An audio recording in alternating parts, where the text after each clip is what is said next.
Bienvenue sur Le Magicien, le podcast qui te dévoile les mystères du tarot. Moi, c'est Fabienne, je suis tarot coach et formatrice. Sur ce podcast, je souhaite partager avec toi mes connaissances sur la pratique du tarot et des discussions passionnantes avec mes invités experts. Que tu sois curieux, débutant ou déjà passionné, ce podcast est fait pour toi. Alors, si tu es prêt ou prête à me suivre, c'est parti pour l'épisode du jour.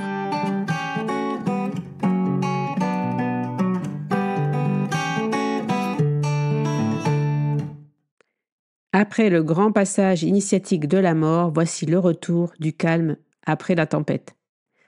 Bonjour à tous, c'est Fabienne. J'espère que vous allez bien. Nous voici dans un nouvel épisode du Magicien. Et aujourd'hui, vous l'avez compris, nous allons parler de l'arcane 14, l'arcane Tempérance, qui va nous inviter dans ces 10 questions de tarot coaching pour mieux la comprendre. Ces épisodes autour des arcanes majeures du tarot, et je les ai créés pour t'aider justement à mieux intégrer les arcanes majeures d'une façon peut-être un petit peu particulière.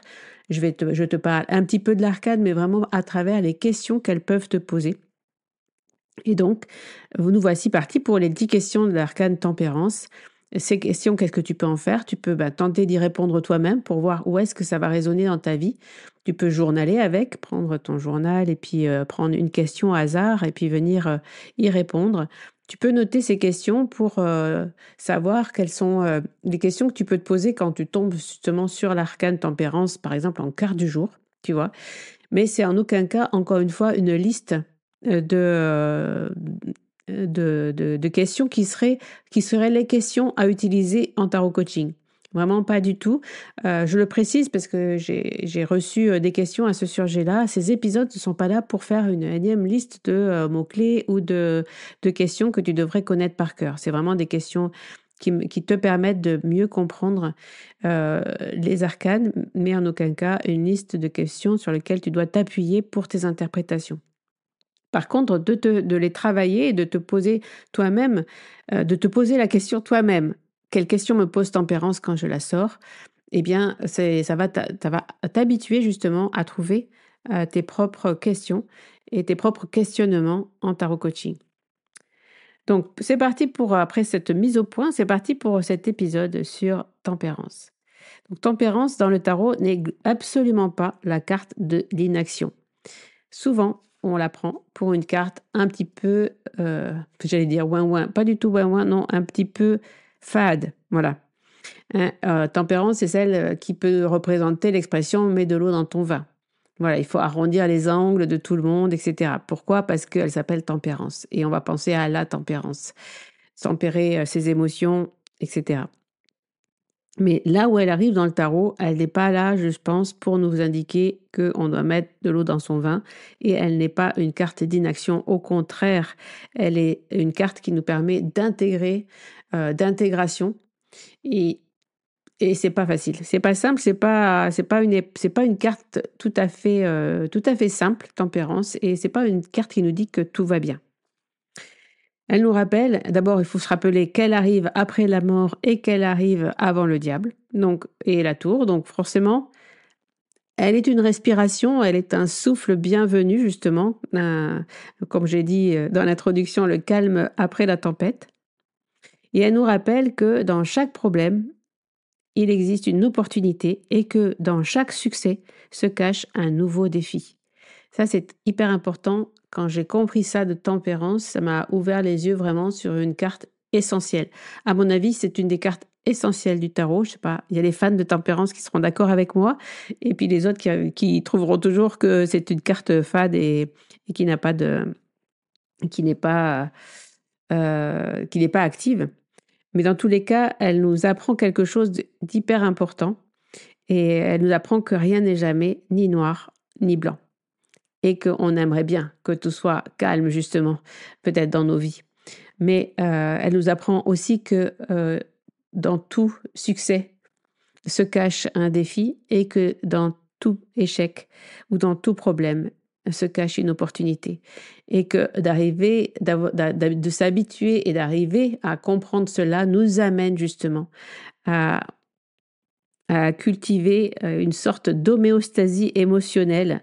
Donc un équilibre souple et vivant dans lequel on apprend à réguler nos réactions, à doser, à mélanger, à, à s'équilibrer. Tempérance, c'est aussi le retour du soin. Alors, on a vu, elle vient après l'arcane de la mort. L'arcane de la mort nous a un petit peu disloqués. On a nos os un peu éparpillés dans tous les sens, hein. La faux a fait son... La grande faux est arrivée et nous a un peu éparpillés. La tempérance arrive pour nous aider à nous retrouver, à nous réintégrer. Donc, c'est aussi donc un temps de soins et de guérison, un retour aux soins de soi, aux soins des autres, de nos relations. Elle va nous interroger sur le soin aussi du temps qu'il faut pour guérir, pour digérer et pour retrouver donc tous ces os éparpillés autour de soi, pour se réintégrer en fait, se réharmoniser. C'est vrai que le terme harmonie peut apparaître dans tempérance, mais elle n'indique pas que tout est harmonie. Elle indique qu'il faut faire le travail d'harmonisation. Et c'est pas un travail simple, s'harmoniser. C'est pas un travail simple de mélanger ce noir et ce blanc, de s'apercevoir que quand on est en haut de la courbe du succès ou du bien-être, il existe toujours un moment où, à l'intérieur même de ce moment, il y a aussi quelque chose qui nous défie. Et d'intégrer tout ça, ça nous permet d'avancer dans la vie avec plus de sérénité finalement, avec plus d'équilibre, puisqu'on ne va pas... Alors, pour vous donner un exemple vraiment, moi je l'ai intégré aussi quand je faisais les marchés. Encore une fois, je vous parle beaucoup de cette période-là, mais franchement, j'y ai appris beaucoup de choses. Quand je faisais les marchés au départ, c'est un peu comme si je jouais à la roulette russe. J'arrivais, je déballais le matin sur mon marché et un marché, il fonctionne ou pas. Il y a du monde ou pas. Il pleut ou pas. On est dans l'énergie d'action et de vente ou pas. Voilà. Peu importe, il y a plein de raisons qui font que la vente se fait ou pas. On a toujours la même marchandise. C'est souvent les mêmes clients qui passent devant notre stand sur des marchés récurrents, mais il y a des marchés qui marchent et d'autres pas. Donc, on peut arriver avec un jour où tout est là pour que ça marche. Il y a du monde, c'est les vacances, c'est l'été. Les touristes sont sur place et donc on va faire énormément de ventes. Et nous, on est dans une bonne énergie, donc on arrive à tenir tout le moment de la vente et on repart.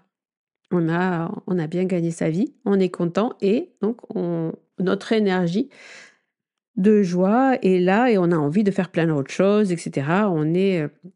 Moi, ça me maintenait justement dans une espèce d'énergie active. Et puis, d'autres jours, ça se passait pas bien. Et à ce moment-là, j'étais déprimée. Je rentrais chez moi déprimée. En tout cas, c'était vraiment les montagnes russes, quoi, hein. Un jour, j'étais à fond et le lendemain, j'étais j'étais vraiment très très basse parce que je me disais bon, ça sert à rien. Enfin voilà, j'étais maussade. Vous comprenez ce que je veux dire? Et à un moment donné, je me suis dit, ce n'est pas possible en fait. Ce n'est pas possible que le résultat de mon marché du matin me donne l'humeur de toute ma journée parce que c'est impossible à vivre. Donc là où je veux en venir avec tempérance, c'est que si petit à petit, je me suis dit, je dois forcément décorréler le résultat positif de mon humeur positive et le résultat négatif de mon humeur négative. Et je dois absolument faire ça pour vivre de façon apaisée, de façon libre, de me libérer de ces émotions qui étaient soit trop hautes, soit trop basses, parce que de toute façon, un jour ça marchait et puis le lendemain ça pouvait moins marcher. Et c'est OK. En fait, c'est la vie. C'est la vie. Un jour, ça marche, le lendemain, ça marche pas. Et dans tout marché, dans toute journée où les choses se passent bien, il y a toujours des moments ou des défis sous-jacents à ce succès. Moi, c'était que mon énergie était trop calée, justement, sur le résultat. Donc, l'idée, c'est quand je parle d'homéostasie, c'est vraiment et d'essayer d'osciller moins fort d'un côté ou de l'autre et de revenir plus, en tout cas quand on oscille d'un côté ou de l'autre, de revenir plus rapidement au centre. Donc un arcane, encore une fois, qui nous aide à prendre le temps justement de guérir et de digérer et de retrouver justement son centre tranquillement. Alors, ceci étant dit, nous voici maintenant avec les 10 questions de tempérance. Donc, première question, comment mieux équilibrer ce qui semble contradictoire dans ta vie en ce moment? Exemple, le repos et l'effort, hein, équilibre entre vie pro, vie perso, entre tes émotions. Donc tout cela, c'est vraiment une question que tu peux te poser, hein, qu'est-ce qui te semble contradictoire dans ta vie en ce moment et comment tu peux petit à petit balancer pour revenir au centre plus rapidement. Deuxième question, dans cette situation compliquée, quelle est l'opportunité que tu pourrais découvrir? Je répète, dans cette situation compliquée, on l'a vu, hein, dans la description de tempérance, donc dans une situation à problème, si tu en as une en ce moment, c'est pas obligé, hein, mais si voilà, dans cette situation qui te pose problème, quelle est l'opportunité que tu pourrais découvrir? Par exemple, mmh, un collaborateur, te fait défaut et donc par exemple, dit qu'il quitte la collaboration. Eh ben, c'est vraiment un gros problème, tu te retrouves très embêté et en fait, l'opportunité qui peut se cacher derrière, ce problème, c'est que, tu trouves, que peut-être quelque chose va se débloquer parce que si la relation avec ce collaborateur n'était pas très bonne, forcément les choses n'étaient pas fluides et que, sans doute derrière une nouvelle collaboration, t'apportera beaucoup plus d'idées créatives et peut-être beaucoup plus, hem de d'autres opportunités que tu ne que tu qui n'étaient plus, présentes dans la dernière collaboration. Voilà, c'est un exemple pour te montrer un petit peu quel type d'opportunités tu peux rechercher dans les problèmes que tu rencontres. Bien sûr, il y a des situations très, très, très, très complexes, hein, de vie, bien sûr, je pense au deuil, je pense, aux maladies, il y a pas de c'est pas de ça que l'on parle, même si, il y a quelquefois des opportunités aussi dans ces moments très opportunité, c'est pas forcément quelque chose, dans le terme de l'opportunisme, hein. C'est vraiment peut-être quelque chose qui t'ouvre à une autre façon de comprendre la vie. Vraiment dans toute situation, même très, très compliquée, elle ne se voit pas, au départ, mais il peut y avoir des ouvertures finalement et des choses ça t'amène tellement de compréhension effectivement sur la vie, sur toi-même que quelquefois ça t'aide à passer des étapes, voilà. 3e question, comment regarder ce problème autrement? Donc ça, c'est un peu lié, hein, ces 2 questions sont liées, hein, parce que pour moi, c'est vraiment la base de tempérance, cet apprentissage donc voilà. Comment regarder ce problème autrement? Si tu as un problème, voilà, tu peux rester bloqué, complètement, sur ce problème et dans cette situation. Tempérance t'invite peut-être, par le fait de comprendre qu'est-ce qui est au cœur de ce problème, heu, comment tu pourrais le regarder différemment? La 4e question, on va prendre l'inverse. Derrière cette réussite, derrière ce succès, quel nouveau défi pointe son nez, d'après toi? Et la 5e, liée à cette même question, suis-je prêt ou prête à l'accueillir et à y faire face, à ce nouveau défi? Alors c'est pas pour, comment dire? Pour, mettre l'ambiance, pour flinguer l'ambiance, hein, mais, effectivement dans tout, succès, dans toute réussite, on peut aussi percher, on peut rester perché, hein, se dire qu'on est, les rois du monde, mais forcément la dégringolade sera plus rude. Donc, chaque succès amène une réflexion, amène, un défi, il faut savoir le voir avant de débuter. Avant de débuter par exemple un projet, ça c'est très important en coaching. Il est important, heu et par exemple d'aller recevoir aussi facilement les feedbacks négatifs que positifs, si vous demandez, des retours, c'est pas facile, hein et les feedbacks, négatifs, sont souvent que c'est de la critique en plus facile, mais c'est pas facile de les recevoir, il faut savoir les écouter et c'est un défi donc hem, qu'est-ce que je pourrais te donner comme exemple encore?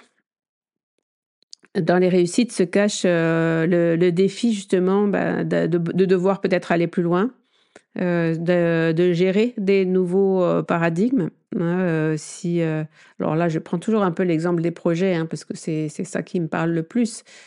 Euh, mais si on peut prendre aussi, prenons l'exemple du mariage et voilà, du moment où on fête l'union, où on fait la fête dans le mariage, ben, dans cette réussite, dans ce succès, dans cette journée merveilleuse qui est la journée du mariage, a priori, hein, se cache un défi. Le défi, ben, ça va être le lendemain, une fois que la fête est terminée, mais il faut apprendre à vivre ensemble, il faut apprendre à construire ensemble une famille. Et, c'est un défi, ça peut ne pas être toujours simple. Donc, es-tu prête à accueillir ce défi ou es-tu prêt à accueillir ce défi et à y faire face?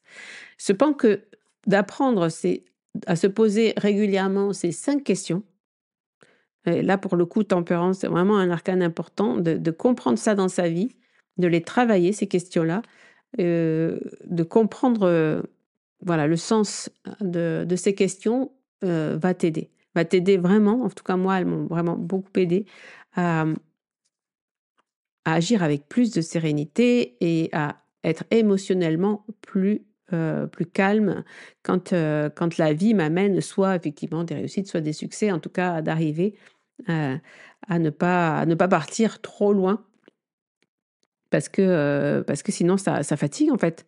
Ça fatigue et notre énergie n'est pas faite pour être soit dans le très haut, soit dans le très bas et de rester assez vite, de revenir assez vite au centre. Si on a cette capacité, on traverse ces événements avec plus de sérénité, plus de facilité. Mais enfin, passons à une autre étape et à la 6e question. Une question sur les relations. Quelles relations dans ma vie ont besoin de plus de fluidité et comment réajuster, comment faire justement pour que ce soit plus fluide? Là, on est en lien avec cette tempérance qui nous amène à faire du lien, à relier justement les êtres entre eux. Comment faire que nos relations soient plus fluides? 7e question, où puis-je introduire plus d'équilibre dans mes réactions, dans mes paroles, dans mes attentes envers moi-même ou envers les autres? Donc encore une fois, une question d'équilibre, comment équilibrer ses réactions? Euh, on peut s'observer, réagir, surréagir. Comment on parle, peut-être que c'est pas de la surréaction, c'est aussi beaucoup de timidité aussi, du coup de pas oser parler. Euh, donc ces réactions, ça peut être vraiment dans tous les sens. Et comment j'équilibre ces paroles et ces attentes aussi que j'ai vis-à-vis des autres et vis-à-vis de moi-même. Donc pour sortir du relationnel, maintenant, on va revenir sur soi pour les dernières questions. Comment relier mes contradictions? Donc, est-ce qu'il y a des contradictions dans ta vie que tu ressens? Pose-toi la question. Ou est-ce que tu voudrais le noir et le blanc, finalement? Et comment tu pourrais, petit à petit, relier tes contradictions pour arriver à trouver ton centre, le centre de la solution, quelque chose qui serait apaisé, en tout cas. Question numéro 9. Que puis-je mettre en place pour m'aider à me recentrer?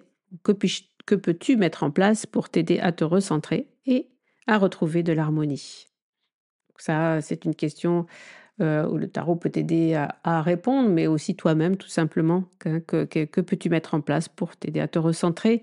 Qu'est-ce qui te fait du bien? Comment est-ce que tu te sens quand tu fais telle activité ou telle activité?